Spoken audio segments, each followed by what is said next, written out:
हमारे बौद्ध मंदिर के अंदर ब्राह्मणों का क्या काम? उसके अंदर केवल बौद्ध पुजारी होने चाहिए, केवल बौद्ध होने चाहिए। इस लड़ाई को हम तेज करेंगे। आप लोग कहते हैं कि हम बौद्ध हैं, बौद्ध विचारधारा को मानते हैं, तो क्या आप ये नहीं मानते कि बौद्धों की आस्था का केंद्र महाबोधि टेम्पल वो मुक्त होना चाहिए, ब्राह्मणों से मुक्त होना चाहिए, पूरी तरीके से बौद्धों के हाथ में आना चाहिए?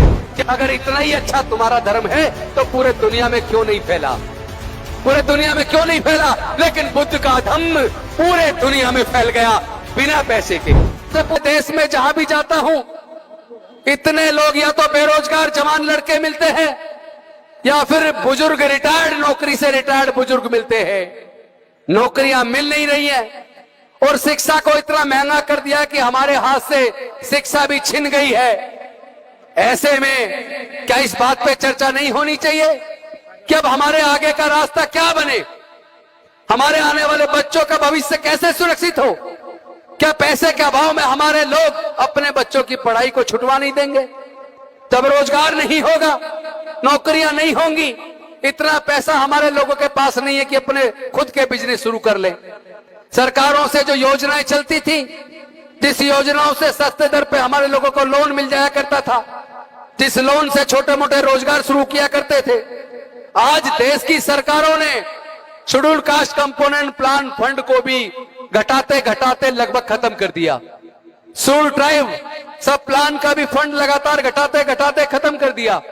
यानी केवल आपकी नौकरियां खत्म नहीं की, शिक्षा महंगा करके केवल आपके बच्चों से शिक्षा नहीं छीनी, बल्कि जितनी भी योजनाएं सरकार के द्वारा चला करती थी, जो डॉक्टर बाबा साहब अम्बेडकर की कुर्बानी से बनी थी, जिसको हमारे बाबू जगजीवन राम जी और उनके बाद के नेताओं ने कहीं ना कहीं आगे बढ़ाया था, पिछले 30 सालों में सारी योजनाएं एक एक करके दम तोड़ती जा रही हैं और हमारे नेतागण चुप्पी साधे हुए हैं। और जो बोलते हैं उन्हें कुर्सी छोड़नी पड़ती है। लेकिन मैं आपसे पूछना चाहता हूं, कुर्सी को बचाए रखना ज्यादा जरूरी है या समाज की लड़ाई लड़ने के लिए समाज के मुद्दों पे बोलना ज्यादा जरूरी है? हमारे सामने विकल्प रखा कि तुमने बौद्ध धर्म की दीक्षा ली, 12,000 लोगों को बौद्ध बनाया, एक मंत्री रहते हुए तुमने ऐसा काम किया, अब तुम दो में से एक रास्ता चुन लो, या तो डॉक्टर बाबा साहब अम्बेडकर का रास्ता आगे बढ़ाओ, या तो डॉक्टर बाबा साहब अम्बेडकर की विचारधारा और बुद्ध की विचारधारा आगे बढ़ाओ, या फिर हमारे मंत्रिमंडल में मंत्री रहो। हमने कहा हम इस्तीफा भेज रहे हैं, हम डॉक्टर बाबा साहब अम्बेडकर का मिशन चलाएंगे। हमने कहा था तुम तमाम तरह की योजनाओं की बात करते हो, लेकिन मैं पूछना चाहता हूं, जितना 12वीं के बाद की एजुकेशन है, higher education, engineering college, medical college, law college, management college, architect college और तमाम वो प्रोफेशनल कोर्सेज जहां से लोगों के रोजगार के साधन बनते हैं, वहां तो एक एक डिग्री करने के लिए 10 लाख से 40 लाख तक रुपया चाहिए। हमारे लोगों के पास तो 99% के पास, SC ST OBC माइनॉरिटी के पास 99% लोगों के पास 10 लाख से 40 लाख रुपया खर्च करके एक डिग्री कराने का पैसा नहीं है। पढ़ाई छूट रही है हमारे युवाओं की, नौकरियां मिल नहीं रही है, आगे का बढ़ने का रास्ता बंद हो रहा है और हम केवल नकली राजनीति करते रहे, छोटे मोटे मंत्री MLA MP बन जाए, उससे क्या हासिल हो जाएगा? कुछ हासिल होने वाला नहीं है साथियों। इस लड़ाई को लड़ना पड़ेगा और ये लड़ाई कुर्बानी मांग रही है, ये लड़ाई कुर्बानी मांग रही है। आप एक बात याद रखो, इस अंधविश्वास पाखंडवाद ने पूरे देश को डुबो दिया और उसमें SC ST OBC और माइनॉरिटी के लोग ज्यादा डूब गए। मैं पूछना चाहता हूं, क्या लोग अपने घर पे नहाते नहीं है? क्या पूरे देश के अंदर नदियां नहीं है? क्या नदियों के अंदर हमारे लोग कितना वहीं से खेती करते हैं, पानी लेकर वहीं पे नहा लेते हैं, वहीं पे अपने भैंसों को चराते हैं? क्या मिल गया? क्या तरक्की मिल गई इससे? मतलब अंधे होकर पूरा सरकार ऐसे महिमा मंडन करने में लगी है। अगर इतना ही अच्छा तुम्हारा धर्म है तो पूरे दुनिया में क्यों नहीं फैला? पूरे दुनिया में क्यों नहीं फैला? लेकिन बुद्ध का धम्म पूरे दुनिया में फैल गया बिना पैसे के, बिना किसी लालच के। दूसरे लोगों पर आरोप लगता है, ईसाइयों पर, मुस्लिमों पर आरोप लगता है, वो लालच देकर अपने धर्म को फैला रहे हैं। लेकिन मैं आप सबसे पूछना चाहता हूं, क्या बौद्ध धर्म को फैलाने के लिए किसी ने कभी कोई लालच दिया?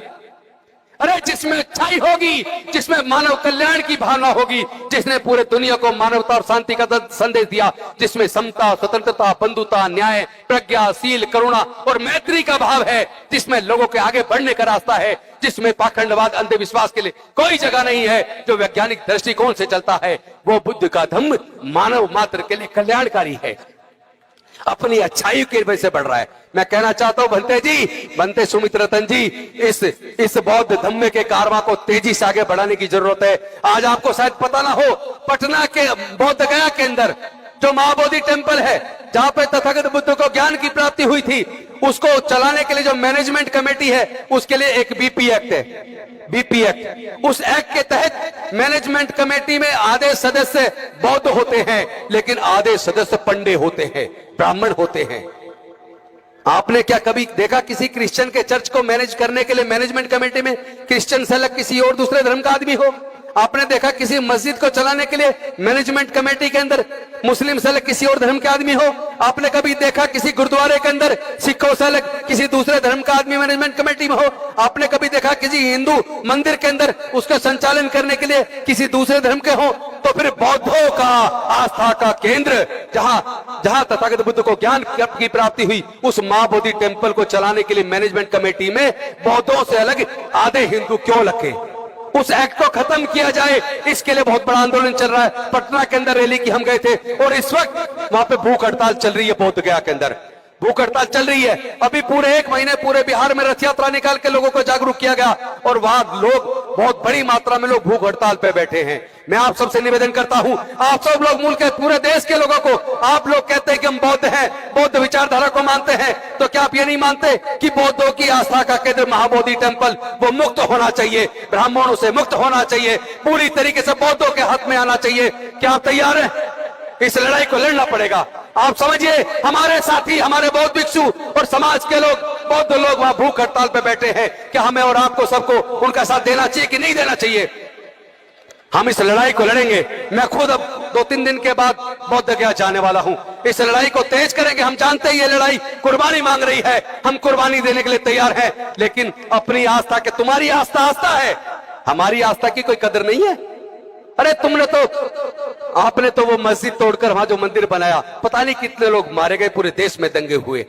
मतलब तुम्हारी आस्था आस्था है, हमारी आस्था आस्था नहीं है। हमारे बौद्ध मंदिर के अंदर ब्राह्मणों का क्या काम? उसके अंदर केवल बौद्ध पुजारी होने चाहिए, केवल बौद्ध होने चाहिए। इस लड़ाई को हम तेज करेंगे।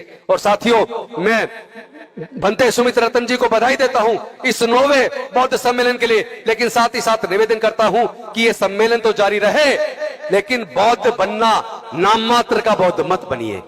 22 प्रतिज्ञाएं लेने से, बौद्ध धर्म की दीक्षा लेने से काम नहीं चलेगा। बुद्ध की विचारधारा में वो आत्मसात करने से, अपने आचरण में उतारने से काम चलेगा। आप बौद्ध भी बने और आप अंधविश्वास पाखंडवाद भी माने, आप फिर वो फेरे भी करवाएंगे, आप बच्चे का नामकरण भी उसको बुला के करवाएंगे। ये दोहरी नीति नहीं चलेगी।